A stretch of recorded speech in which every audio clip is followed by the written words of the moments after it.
Hello everyone, welcome back to Organize Learning channel. अगर आप मेरे चैनल पर नए हैं तो चैनल को सब्सक्राइब करें, वीडियो को एंड तक ज़रूर देखें और अगर आपको वीडियो अच्छी लगे तो वीडियो को लाइक शेयर और कमेंट करें। तो इस वीडियो में हम डिस्कस करने वाले हैं directorate of education GNCT of Delhi की तरफ से practice question paper annual examination 2022-23 का क्लास 10 के लिए साइंस सब्जेक्ट के लिए। तो ये इसका ड्यूरेशन होगा इस पेपर का 3 आवर्स का और मैक्सिमम मार्क्स हैं 80।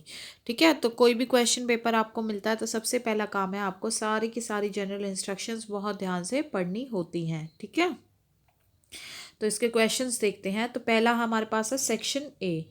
ठीक है, इसमें फर्स्ट क्वेश्चन क्या दिया गया है हमें, in terms of acidic strength which one of the following is in the correct increasing order.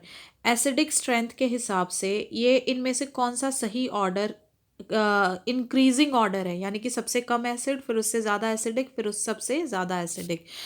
तो इसका करेक्ट ऑप्शन होगा ए, वाटर, एसिटिक एसिड और हाइड्रोक्लोरिक एसिड। इसका क्या मतलब है कि इन तीनों में सबसे कम एसिडिक वाटर है, फिर उससे ज़्यादा एसिटिक एसिड और सबसे ज़्यादा एसिडिक कौन सा है, हाइड्रोक्लोरिक एसिड। ठीक है, सेकंड क्वेश्चन देखते हैं। which of the following are exothermic processes। तो exothermic processes जिनमें बहुत ज़्यादा अमाउंट में हीट जो है वो रिलीज होती है या फॉर्म होती है। ठीक है, तो जो पहला जो इसका आंसर होगा वो जो है हमारे पास वो क्या हो जाएगा,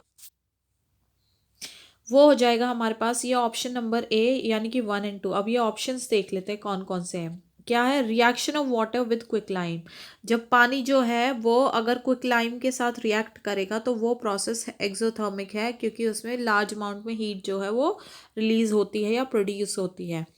और जो सेकंड केस है डाइल्यूशन ऑफ एन एसिड, इसमें भी जो है ये भी बहुत ही हाईली एक्सोथर्मिक प्रोसेस होता है, डाइल्यूशन ऑफ एसिड। ठीक है, तो इसलिए 1 और 2 करेक्ट हो जाएंगे। लेकिन इवेपोरेशन ऑफ वाटर जो है वो एंडोथर्मिक प्रोसेस होता है, एक्सोथर्मिक प्रोसेस नहीं होता। ऐसे ही सब्लिमेशन ऑफ कैम्फर या क्रिस्टल्स वो भी एक एंडोथर्मिक प्रोसेस होता है, ना कि एक्सोथर्मिक। ठीक है, तो इसलिए correct option is a, that is 1 और 2।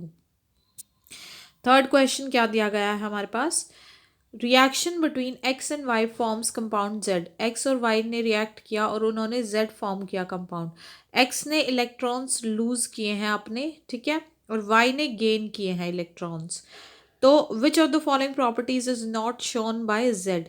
तो एक्स ने क्योंकि लूज किए हैं और वाई ने गेन किए हैं, तो इस केस में जो ये है जेड जो है ये क्रिस्टलिन सॉलिड बन जाएगा। और क्योंकि ये क्रिस्टलिन सॉलिड है तो इस वजह से इसका जो है हाई मेल्टिंग पॉइंट रहेगा। तो इसलिए जो बी ऑप्शन है यानी कि हैज़ लो मेल्टिंग पॉइंट, तो जेड जो है वो लो मेल्टिंग पॉइंट नहीं हो सकता, तो ये प्रॉपर्टी जेड नहीं शो करेगा, इसलिए बी ऑप्शन जो है करेक्ट होगा।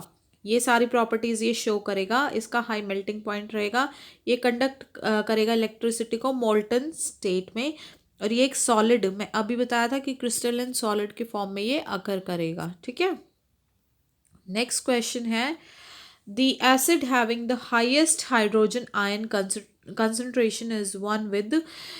वो एसिड जिसमें सबसे ज़्यादा हाइड्रोजन आयन की कंसंट्रेशन होगी, वो उस एसिड की जो पीएच होगी वो कितनी होगी।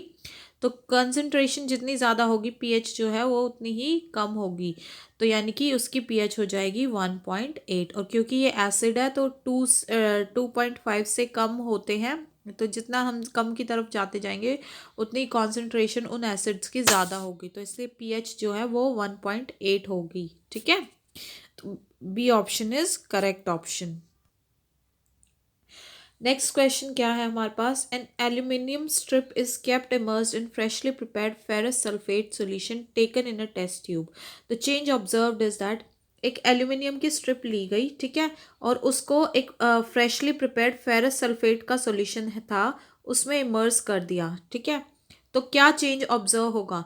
तो देखो इनमें 4 ऑप्शन दिए गए हैं, तो 4 में से 2 ऑप्शन जो है वो करेक्ट है, तो आप कोई भी एक पे टिक कर सकते हो या दोनों पे कर सकते हो। क्या होगा कि lower end of test tube become slightly warm. जब एल्यूमिनियम की स्ट्रिप को इस फेरस सल्फेट के में इमर्स किया जाएगा तो जो टेस्ट ट्यूब का लोअर एंड होगा वो स्लाइटली वार्म, हल्का सा गर्म हो जाएगा। और दूसरा चेंज क्या होगा, जो ये लाइट ग्रीन सॉल्यूशन होता है पहले, और जैसे ही एल्यूमिनियम की स्ट्रिप इसके अंदर इमर्स की जाएगी इसका कलर ब्लू में चेंज हो जाएगा। तो इसलिए ये दो ऑब्जर्वेशन जो है ये करेक्ट हो जाएंगी। ऑप्शन नंबर बी कि lower end of test tube become slightly warm, और ऑप्शन नंबर डी कि light green solution changes to blue. तो कोई भी एक या फिर दोनों आप जो है टिक कर सकते हो। तो इस वीडियो में हम यही क्वेश्चंस डिस्कस करते हैं, बाकी क्वेश्चन हम नेक्स्ट वीडियो में डिस्कस करेंगे। तो तब तक के लिए अगर आपको वीडियो अच्छी लगी है तो आप वीडियो को शेयर करें, वीडियो को लाइक करें, कमेंट करें, चैनल को सब्सक्राइब करें और अपनी तैयारियां फुल ऑन रखिए। All the best for your exams और मिलते हैं नेक्स्ट वीडियो में।